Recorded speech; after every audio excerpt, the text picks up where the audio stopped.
Today I'm going to be talking about Dragon Ball Xenoverse. Dragon Ball Xenoverse, for those of you who don't know, is an upcoming Dragon Ball Z game that is going to be essentially an MMORPG. It's going to be coming out, I believe, March 15th, or at the very least sometime in March. Obviously, just of next year. It's not going to be like a 2 or 3 year wait. Because if so, then why in the Christ of fuck was there a beta release recently? A beta that only lasted 1 day. Even though I believe America and Europe got screwed because for some reason it just wouldn't work. You'd be kicked out of servers for no reason. So, like for me, it didn't really start working until like, I don't know, maybe 9 o'clock at night. So, that pissed me off. But whatever. What's the story behind DBZ Xenoverse? Or probably just DB Xenoverse, DBX, whatever.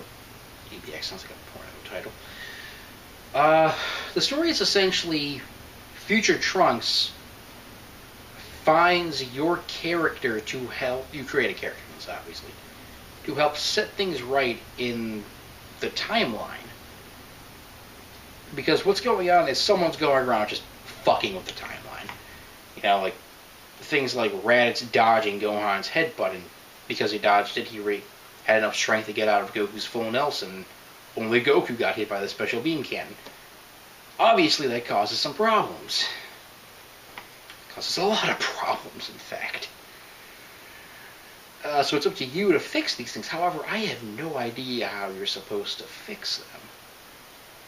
Because, like, okay, does that mean I have to go back in time and weaken Raditz to the point where Goku can hold him in the full Nelson? There's no details given how the story works, because in the beta, there is no story. Just two missions. In the game, we'll have 5 races you can choose from, I believe. Saiyan, Earthling, Namekian, Frieza race, and Majin. If there's any others, they either just slipped under my radar or haven't been announced or something. Different races have some races have genders. I think the only 2 that don't are Namekian and Frieza race. And different genders have different are kind of variants, because one gender might be stronger in this area than the other, but the other will be stronger than that one in this area, something like that. So, like I said, Future Trunks decides to recruit you. How he does this, I don't have the slightest clue. To help him fix the timeline by aiding him defeating the evil entities that are causing this shit to happen.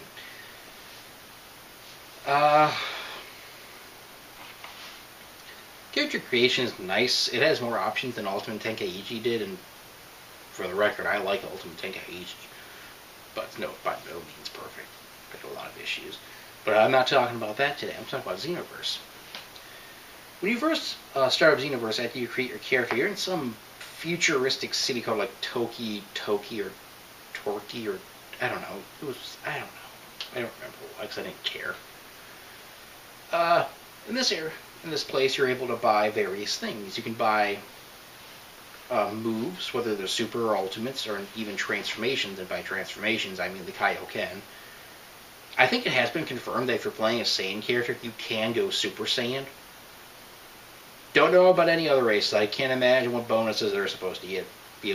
Obviously Frieza race would be able to change form, but I think I only heard they can go to their like first and then final form. So, fuck if I know. Especially Earthlings. Like Kaioken, that's about it. You can also buy costumes. You know, different outfits for your character to wear, and you can actually customize the look of your outfit. So you want it to be black and blue, you can do that. You want it to be all white, you can do that. The only thing I wasn't able to customize was Raditz's battle armor that I won by doing a mission for fucking hours. It was ridiculous.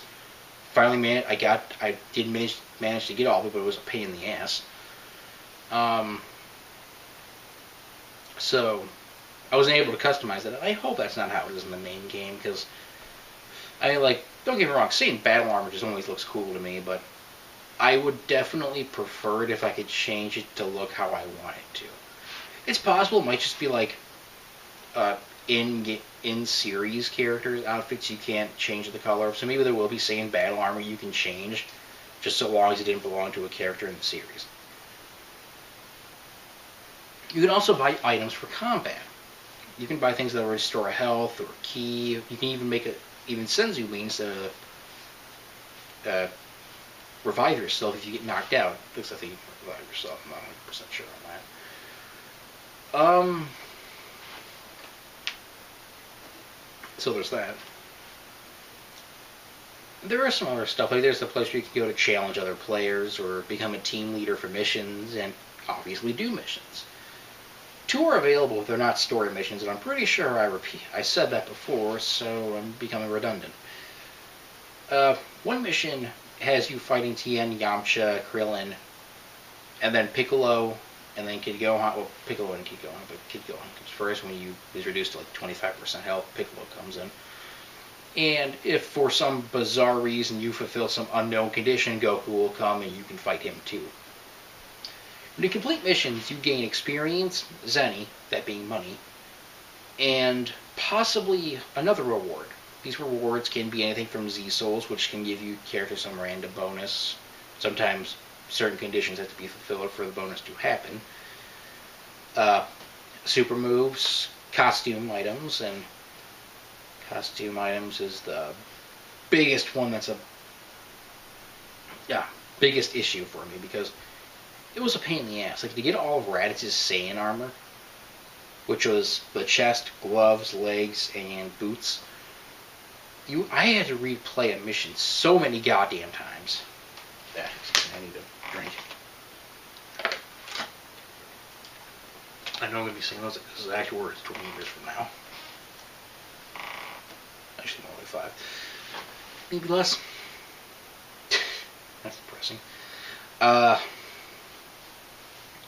Because I think you can only unlock costume items if you fulfill a certain condition and a character comes in and you have to fight them.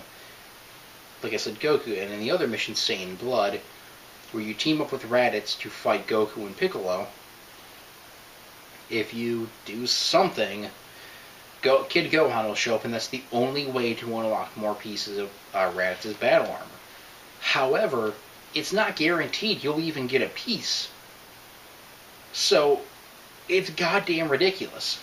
How I would have done it is, if you beat the mission, then the outfit is now available to be purchased in the costume shop.